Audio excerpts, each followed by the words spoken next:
Hi నమస్తే welcome to Shri media. ఈ రోజు మనతో Gopalapatnam traffic circle inspector G Srinivasarao గారు ఉన్నారు. ఈ రోజు ఆయనతో మాట్లాడి ట్రాఫిక్ రూల్స్ పాటించడం ఎంత ఇంపార్టెంటో తెలుసుకుందాం. నమస్తే sir. Sir first of all thank you for this opportunity and your valuable time for us. So sir first మనం మాట్లాడుకుంటే డ్రంక్ అండ్ డ్రైవ్ వల్ల 10,000 తీసుకుంటున్నారు. ఎందుకు తీసుకుంటున్నారు ఆ ఫైన్? అంటే 10,000 తీసుకోవడం కాదమ్మా, కోర్టులో ఇప్పుడు పోలీసు వారు ఏంటంటే ఎన్ఫోర్స్మెంట్ అథారిటీ. మేము ఏదైతే లా ఉందో లా ఎన్ఫోర్స్మెంట్ ఏజెన్సీ కాబట్టి డ్రంక్ అండ్ డ్రైవ్ అనేది నేరం కాబట్టి డ్రింక్ చేసి ఎవరైనా డ్రైవ్ చేస్తే మేము అది పట్టుకొని ప్రూఫ్తో సహా కోర్టు ముందు ప్రొడ్యూస్ చేస్తాం. కోర్టులో ఛార్జ్ షీట్ వేసిన తర్వాత జడ్జి గారు ఫైన్ ఇంపోజ్ చేయడం కానీ రిమాండ్కి పంపించడం కానీ జరుగుతుంది. అక్కడ ఉన్న రీడింగ్ని బట్టి మినిమం రీడింగ్ అనుకుంటే ఫైన్ ఇంపోజ్ చేస్తారు, ఇంకా హెవీగా ఉందనిపిస్తే రిమాండ్కి కూడా పంపించవచ్చు. అది జడ్జి గారి యొక్క డిస్క్రిప్షన్ అన్నమాట. ఆ విధంగా జరుగుతుంటుంది.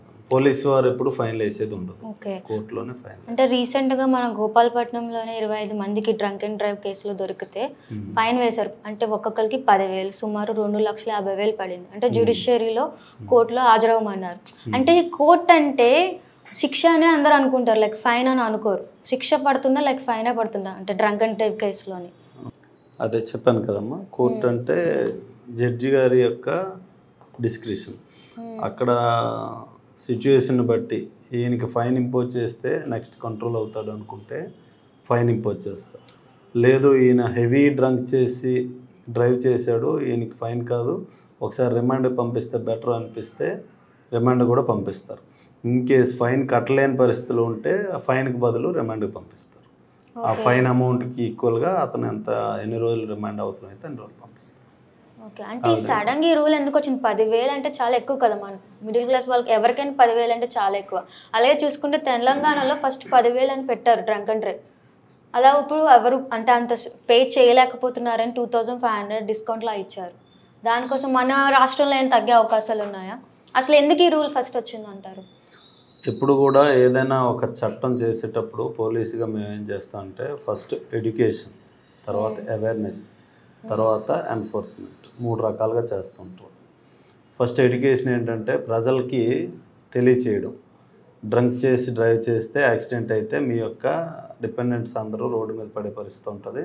అదేవిధంగా మీ లైఫ్ కూడా రీన్ అవుద్ది, మీ ఫ్యామిలీ రీన్ అవుద్ది, నెక్స్ట్ మీ యొక్క లిమ్స్ కూడా లాస్ అయ్యే పరిస్థితి ఉంటుంది యాక్సిడెంట్ అయితే అని చెప్పేసి యాడ్స్ ద్వారా కానీ పబ్లిసిటీ ద్వారా కానీ లేకపోతే డైరెక్ట్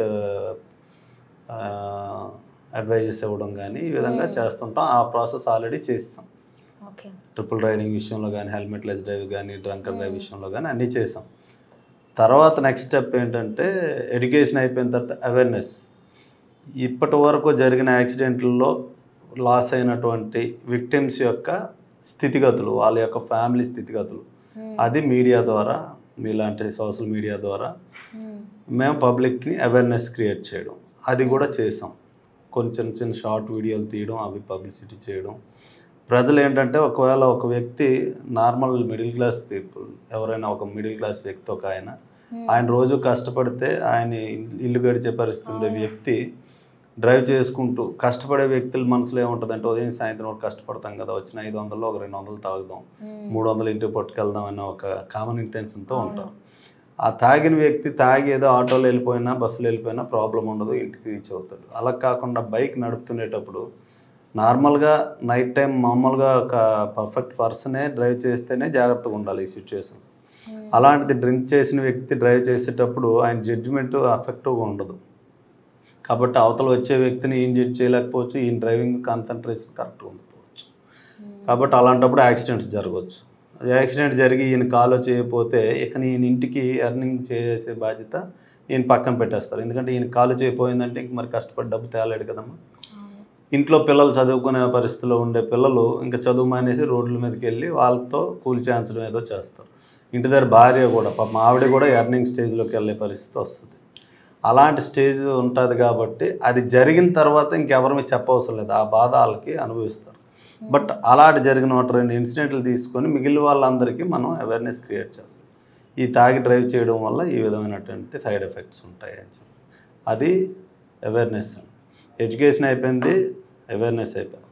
అయినప్పటికీ కంట్రోల్లో లేదనుకుంటే లా ఎన్ఫోర్స్మెంట్ అంటే ఇప్పుడు చట్టం ఏం చెప్పింది, తాగి డ్రైవ్ చేస్తే 185 MV యాక్ట్ ప్రకారం మేము పట్టుకొని ఒక మిషన్స్ ఆల్కలైన్ మీటర్స్ అని చెప్పేసి ఆ మిషన్ మనం ఊదిస్తే మీరు ఆల్రెడీ చూసుంటారు, అది ఊదిస్తే దాంట్లో రీడింగ్ వస్తుంది. 30 పాయింట్స్ వరకు ఎలిజిబుల్, అంటే 30 పాయింట్స్ దాటి కానీ బ్లడ్లో ఆల్కహాల్ పర్సంటేజ్ ఉన్నట్లయితే అది శిక్షార్హమైన నేరం అని చెప్పేసి దానికి మేము ఒక స్లిప్ వస్తుంది. ఆ స్లిప్లో ఏంటంటే పర్ఫెక్ట్గా ఏ లొకేషన్లో తీసాం, ఆ ఫోటో కూడా వస్తుంది, ఏ వ్యక్తికి తీసాం, ప్లస్ ఎంత రీడింగ్ వచ్చింది, ఆ డీటెయిల్స్ అన్నీ ఆ స్లిప్లో వచ్చేస్తుంది. ఆ స్లిప్ ఏంటంటే మేము ఆయనతో సైన్ చేయించుకొని మేము కూడా కౌంటర్ సైన్ చేసి కోర్టులో పెడతాం.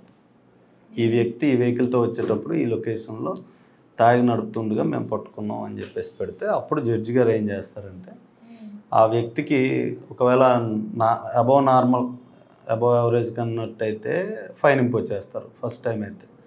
ఈయన హ్యాబిచువల్గా ఫస్ట్ టైం కాదు, సెకండ్ టైం, థర్డ్ టైం అంటే జడ్జి గారి డిస్క్రిప్షన్. ఈయనకి ఇంకా వార్నింగ్తో సరిపోదు, ఫైన్తో సరిపోదు, రిమాండ్కి పంపిద్దాం అనుకుంటే రిమాండ్కే పంపించవచ్చు.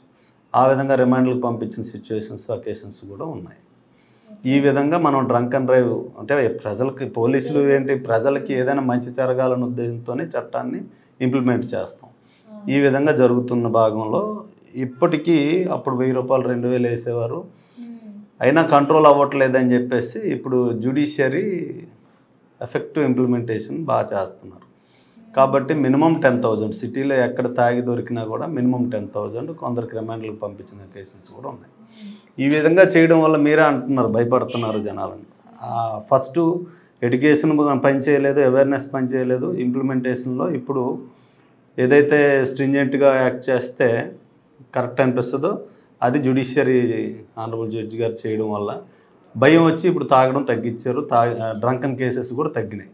మనకు కావాల్సింది ఏంటి, సొసైటీకి నెగిటివ్ ఎఫెక్ట్ లేకుండా తాగి ఎవరు కూడా యాక్సిడెంట్లు ఇన్వాల్వ్ అవ్వకుండా ఉండాలన్నది మన యొక్క అందరి ఉమ్మడి ఉద్దేశం. ఈ విధంగా జరుగుతుంది.